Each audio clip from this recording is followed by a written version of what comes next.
श्री स्वामी समर्थ. जय जय स्वामी समर्थ. स्वामी नाम ज्याचे ओठी त्याचा कैवारी स्वामी जगजेठी. भिवू नकोस मी तुझ्या पाठीशी. अभयवचन स्वामींचे. आज्ञेविना काळ नानेई त्याला.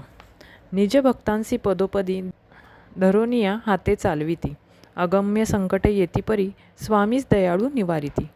याचा अनुभव मला 4 मे 2005 रोजी आला. माझ्या लग्नाचा वाढदिवस होता. माझे पती, मुलगा अजय, मुलगी रश्मी व माझी बहीण कमल असे आम्ही 5 जण रात्री बाहेर जेवायला गेलो होतो. माझ्या जाऊबाईंनी व दिरांनी भेटवस्तू दिली होती. पेटी उघडताच मंदपणे वाजणारं संगीत आणि नाचणारं बाहुल्यांचं जोडपं.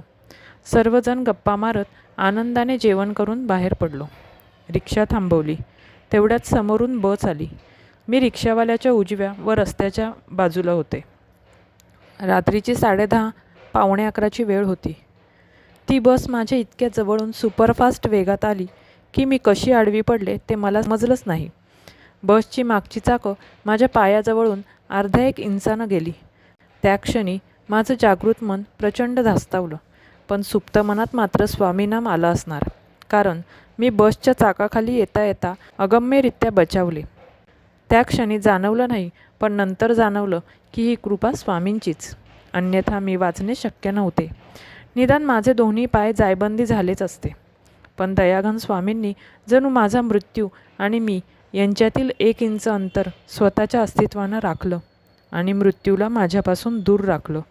त्या क्षणी बाबांचं वाक्य आठवलं की बबड्या, कशाची चिंता करू नकोस. आसक्तीतील सक्ती सोड, मग आस लागेल, स्वामींचा ध्यास लागेल आणि मग अंतर्मनात स्वामीनामाचा श्वास जागेल. तेच घडलं. तसंच घडलं.